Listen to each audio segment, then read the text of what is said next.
शहर इक़्तिदार इस्लामाबाद से मैं हूँ साकिब राठौर। नाज़रीन कराम, इंतख़ाबात का अमल मुकम्मल हो चुका है। वज़ारत-ए-उज़्मा का हलफ़ उठाया जा चुका है और एक अहम ओहदे का इंतख़ाब होना बाकी है, जो पाकिस्तान का सबसे बड़ा आइनी ओहदा है वो है सदर मुमलिकत का। सदर मुमलिकत का जो वोटिंग का तरीक़ाकार है, जो इंतख़ाबात का तरीक़ाकार है, वो थोड़ा सा जो रवायती इंतख़ाबात हैं उनसे हट के है।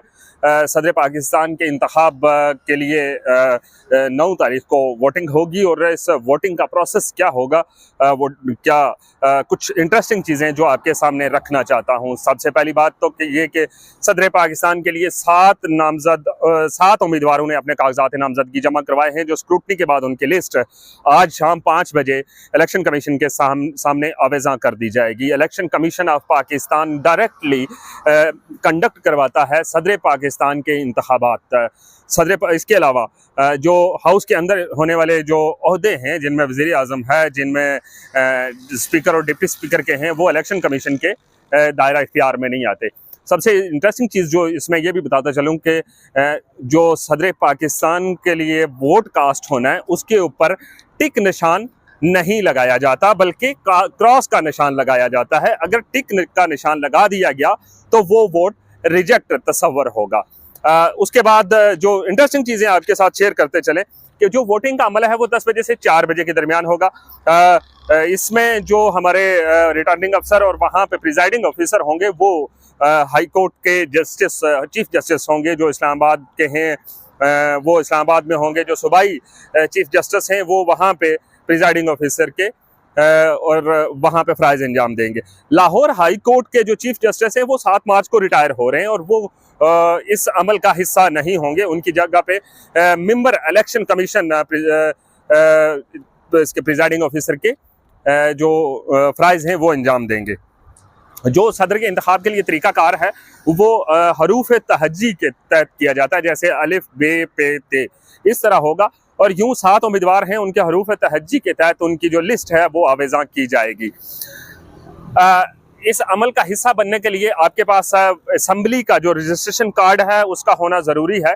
हमने गुज़श्ता जब डॉक्टर आरिफ अलवी का इंतखाब हो रहा था तो उस वक्त हमने देखा कि बहुत सारे ऐसे मेंबरान असम्बली थे जो अपना रजिस्ट्रेशन कार्ड घर पे भूल के आ गए थे और वो फिर उनके लिए थोड़ा सा मसला पैदा हो गया था, लेकिन वो उसका अल्टरनेट मैं आगे चल के बताऊँगा कि क्या है। वोटर की तफसीलात ली जाएंगी, जो वहाँ पे एजेंट बैठे होंगे। एजेंट वहाँ पे कौन होगा? पोलिंग एजेंट वो होता है मेंबर असम्बली, कोई भी हो सकता है, वो वहाँ पे मौजूद होगा। वो वहाँ पे उसकी तफसीलात को नोट करेगा, देखेगा और देखने के बाद उसको एक मतलब ओके कर देगा कि ये बंदा वोट डालने का अहल है और वो जाके वोट डालेगा। सदर के इंतखाब के लिए फिर मज़े की एक बात कि वहाँ पे स्टैंप नहीं लगाई जाती, वहाँ पे क्रॉस का निशान लगाया जाता है, जो कि इलेक्शन प्रोसेस का तरीक़ाकार है कि वहाँ पे क्रॉस का निशान लगा के उसको वोट किया जाता है। अब दूसरी जानिब आते हैं कि वहाँ पे जो पेंसिल इस्तेमाल की जाएगी सदर के वोट के लिए, उसके ऊपर क्रॉस लगाने के लिए जो पेंसिल इस्तेमाल की जाती है वो खसूसी किस्म की पेंसिल है, जो कि मार्केट के अंदर अवेलेबल नहीं है। वो पेंसिल सिर्फ और सिर्फ इलेक्शन कमीशन की जानिब से पोलिंग का जो बूथ है वहाँ पे उनको दी जाएगी, मुहैया की जाएगी, जिससे वो लेड पेंसिल होती है, लेकिन वो खसूसी तौर पे उसको इसलिए कहा जा सकता है कि वो पेंसिल किसी भी सूरत में उसके मिटाया नहीं जा सकता, वो मुकम्मल तौर पर वहीं पे होती है। अब जो आज इलेक्शन कमीशन की जानिब से कुछ चीज़ें बताई गई, उनके ऊपर आपको ये इन्फॉर्म कर दूं कि जो वोट होगा वो सिंगल कलर का होगा, क्योंकि इसमें ना सूबाई और कौमी असम्बली का तस्वर नहीं होता। इसमें जो एक ही वोट होता है उसके ऊपर 7 उम्मीदवारों के नाम लिखे होते हैं और उसके ऊपर टिक का निशान नहीं लगाया जाता, बल्कि क्रॉस का निशान लगाया जाता है। अगर वोट के ऊपर आप कोई अपना निशान, मखसूस निशान छोड़ते हैं या उसकी कॉपी करते हैं, फ़ोटो लेते हैं या किसी भी तरीके से, तो वो वोट नहीं तस्वर होगा, वो काउंटिंग में नहीं आएगा और उसके ऊपर एक्शन भी लिया जा सकता है। अब जब वोटिंग का अमल शुरू होगा तो तमाम कैमरे असम्बली के अंदर बंद कर दिए जाएंगे और जब डब्बा खोला जाएगा उस वक्त वो कैमरे ऑन किए जाएंगे ताकि तमाम लोग मीडिया के सामने भी वो पेश किए जा सकें और उसके अलावा जो वहाँ पे एजेंट्स हैं उनको भी उनके नताइज मुहैया किए जा सके। अब मेन चीज़ ये है कि वो पोलिंग का हिस्सा कौन बनेगा, वोटर कौन होगा। हर वो शख्स जो मेंबर असम्बली है, हर वो शख्स जो मेंबर सूबाई या कौमी असम्बली है वो इसका मेंबर होगा। अब पंजाब और उसके अलावा सिंध और केपी के अंदर जो मेंबरान असम्बली हैं उनका एक ही वोट तस्वर होगा और उसका एक फार्मूला है खसूसी तौर पर जो इलेक्शन कमीशन की जानब से बनाया गया है, वो फार्मूला भी आपके साथ शेयर कर दूंगा।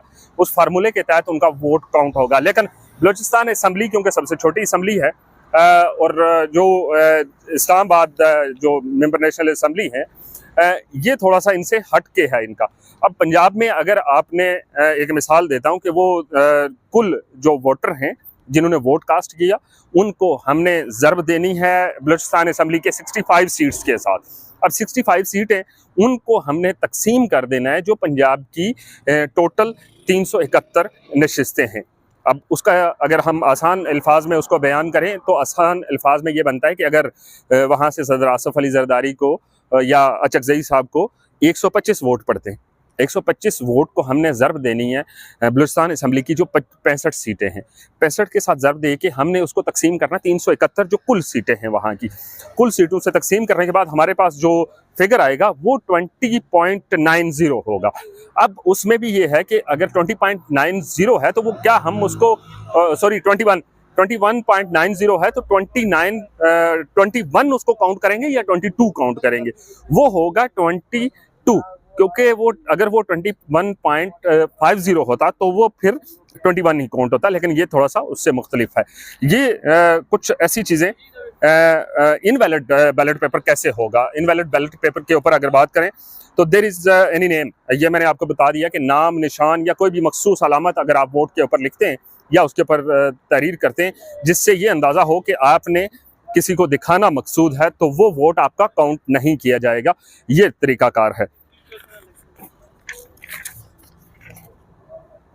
अच्छा, वोटिंग का अब यहाँ पे फॉर्म 45 और 47 वाला यहाँ पे चक्कर नहीं, यहाँ पे फॉर्म 5 और फॉर्म 7 की बात है। फॉर्म 6 जो है वो वोट काउंट होंगे। अक्सर लोग ये करते हैं कि जो फॉर्म 6 है, फॉर्म 6 के तहत जो तमाम वोटर कितने बैलेट पेपर आए और उसमें से कितने ज़ाया हुए और उसमें कितने इस वक्त इसके अंदर है बैलेट बॉक्स के अंदर, ये वो तरीकाकार है जिसके जरिए एकदम से बंदा उसका फिगर आउट कर लेता है कि कौन बंदा यहाँ से जीता है। लेकिन यहाँ पे सदर के इलेक्शन के लिए फॉर्म 5 का, जिस तरह फॉर्म 45 है इस तरह फॉर्म 5 का होना ज़रूरी है जो कि वहाँ से प्रिजाइडिंग ऑफिसर जो है वो जारी करेगा। वो तमाम सुबह से जब काउंटिंग होके आएगी, इसमें 2 दिन भी लग सकते हैं, 3 दिन भी लग सकते हैं, लेकिन इसमें धांधली का एहतमाल इसलिए नहीं होता कि वो पहले से डिसाइडेड होता है कि किसको वोट देने, और मोस्टली ऐसा ही होता है कि जिसको पहले से नॉमिनेट किया गया वही सदर पाकिस्तान होता है। इस दफ़ा जो मुत्तफिका हुकूमत के उम्मीदवार हैं आसफ अली जरदारी हैं, जो उनके अपोनेंट जो हैं वो 6 उम्मीदवार और भी मौजूद हैं जिनमें बड़ा नाम महमूद अचकजई का है। ये पोलिंग का वो अमल था जो सदर पाकिस्तान के लिए पोलिंग का अमल के बारे में इंफॉर्मेशन थी जो आप तक शेयर की। पोलिंग का अमल क्योंकि हर तरह से एक जैसा ही होता है, लेकिन प्रेसिडेंट के लिए और सेनेट का थोड़ा सा इससे डिफरेंट है। लेकिन आज क्योंकि प्रेसिडेंट के इलेक्शन का होना है और प्रेसिडेंट के इलेक्शन के ऊपर अब तक ये आगाही पहुंचानी थी, ये अब तक के लिए इतना ही, दीजिए इजाज़त।